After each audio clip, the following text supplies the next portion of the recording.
Hey, what's going on, guys? So we've got another Crimson Desert update to talk about. And yeah, this is the update that just dropped after yesterday's release.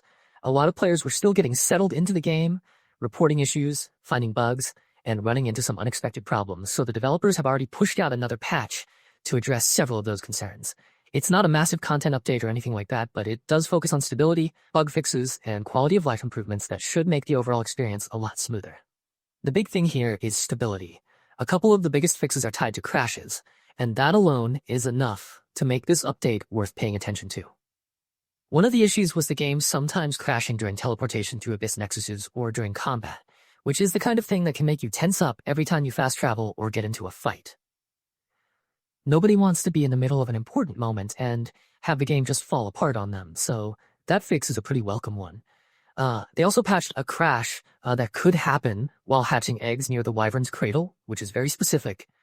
But that is exactly the kind of specific thing that tells you they're really digging into the rough edges players have been hitting.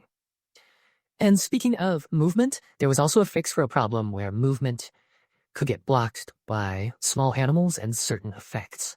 That sounds kind of funny at first, but in a game like this, when you are trying to get around quickly or stay in control during combat, even tiny random interruptions can be annoying. So if you've ever had your character snag on something that really should not have mattered, that should be a lot less of a headache now. They also fixed an issue where some animals were not spawning at all, which is one of those bugs that probably sounds minor until it affects quests, immersion, or whatever else the game is trying to throw at you in that area.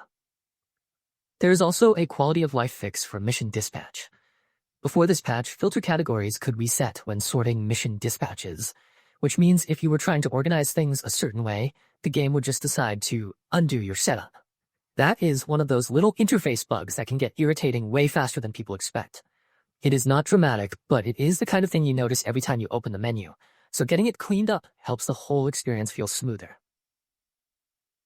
Another fix deals with language display, and it is a pretty clear example of the team ironing out localization issues. There was a Korean system message that would show up regardless of language settings when you reached a certain altitude while mounted on a Wyvern. So if you were playing in another language, that mismatch would probably stand out immediately and pull you out of the moment. Corrected now, which is good because those little translation and UI inconsistencies can really break the polish of a game if they pile up.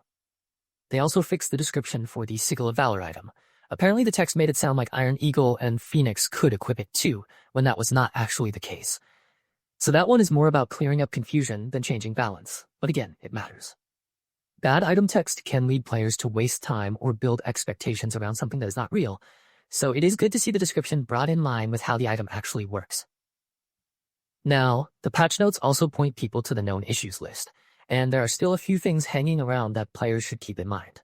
The Phoenix and Iron Eagle still cannot equip the Sigil of Valor, and that is expected to be fixed in a future patch. Wyvern and Kuku Bird eggs can disappear if they are hatched while the owned pet slots are full, which sounds like a nasty one if you are not watching your inventory and pet space closely. Fish caught in certain areas can be unable to move, which is a weird one, but definitely the kind of bug that fishermen in-game are going to notice right away. There is also a quest progression issue where Greymane faction quests cannot be advanced while playing as Damiane or Unka, so that is one of those things that can completely stall your progress if you hit it at the wrong time. On top of that, there is a bug where if the evasion control option is set to hold, the default evasion key still works even after the key has been changed. That is the kind of control issue that can mess with muscle memory, so I can see why that is on the list. Damiane also has a pretty specific bug where if she dies immediately after using shield toss, she can no longer use her shield or related skills, although the good news is that saving and reloading fixes it if it happens. There is also an issue where NPCs needed for quest progression cannot ride together on legendary animal mounts, which is exactly the sort of thing that sounds hilarious until it blocks a quest chain. On Mac, the colorblind filter is not applying to the UI when colorblind mode is enabled, and on PlayStation, the screen may freeze if characters are entered too quickly while naming a pet or horse with the virtual keyboard. They even recommend typing slowly with small pauses there, which is a very specific workaround, but at least it is something. There are also a couple of graphics-related issues still being tracked. On NVIDIA GTX 1060 GPUs, turning on FSR upscaling and frame generation can make the screen appear white. And when using FSR 4 upscaling, rainy environments can end up looking wrong, with rain disappearing or the image getting blurry or distorted.